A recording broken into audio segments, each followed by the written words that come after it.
Cannes, jeudi 16 mai, malgré le mauvais temps, on a vu Ellie et Jeune et Jolie, mais aussi Michael B. Jordan, l'acteur de Fruitvale Station et plein d'autres surprises. C'est parti.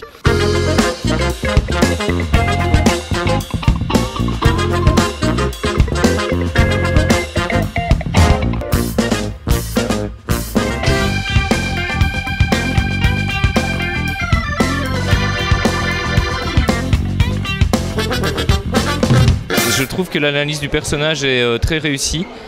Ce portrait de jeune femme mélancolique, calculateur, froid et assez ancré dans une société capitaliste, je le trouve bien fait. C'est vraiment une construction très particulière, avec 4 parties très différentes les unes des autres, assez surprenantes. La narration est assez surprenante. Je trouve que l'interprète principale, c'est une vraie révélation. Elle est ravissante et enfin, voilà, elle embrase complètement l'écran. J'adore, je trouve ça super qu'il donne aucune réponse, qu'on soit constamment dans le doute, qu'on sache pas trop pourquoi elle fait ça. J'ai trouvé ça vraiment, vraiment super.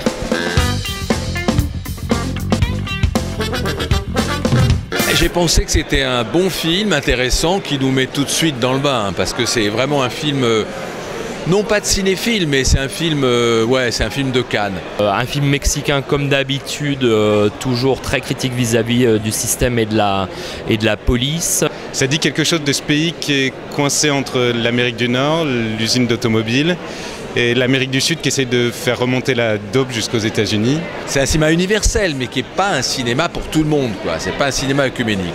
Mais c'est pas mal du tout.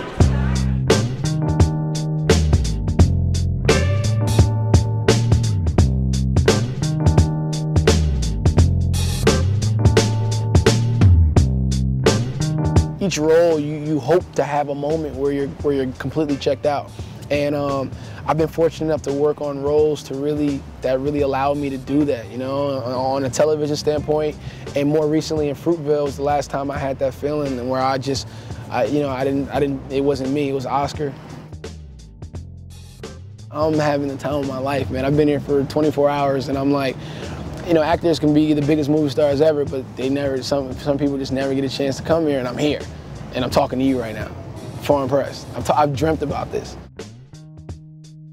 It made me feel like people accepted me as an actor, not just me playing a certain role that I fit the mold for. You know, it wasn't just about what I looked like. It was just like, it was about the work and what I did. And I think it meant a lot to me.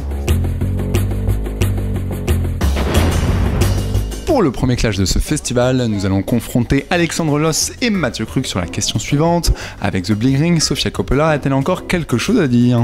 Alors Sofia Coppola, c'est quelqu'un qui a encore plein de choses à dire, mais le problème c'est que ça ne sera pas dit avec The Bling Ring. The Bling Ring, c'est sans doute son moins bon film. Non pas que ce soit un film qui soit raté, mais en fait c'est très en deçà des attentes qu'on avait. Le problème de The Bling Ring, c'est que c'est un film qui est extrêmement redondant pendant 1h30 et intéressant pendant 30 minutes.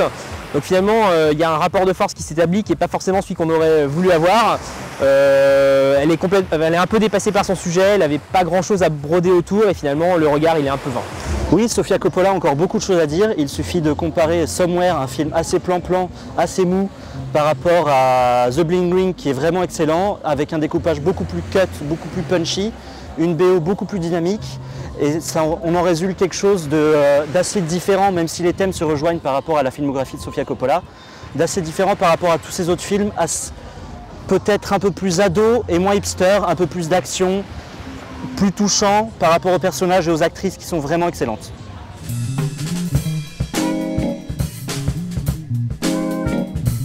Comment donner envie de voir Suzanne en 30 secondes? C'est une histoire d'amour, Suzanne, avant tout. C'est l'histoire d'une jeune fille qui va basculer dans la délinquance par amour pour un garçon.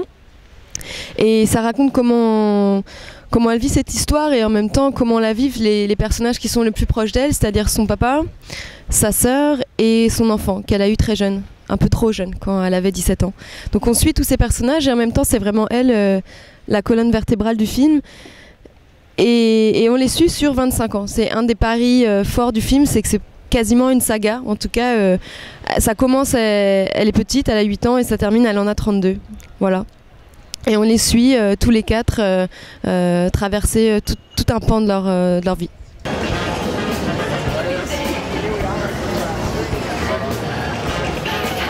Je te déteste, je te touche la main, hop, pardon, un peu sexy. Quand même, voilà, la première sextape de Après la séance.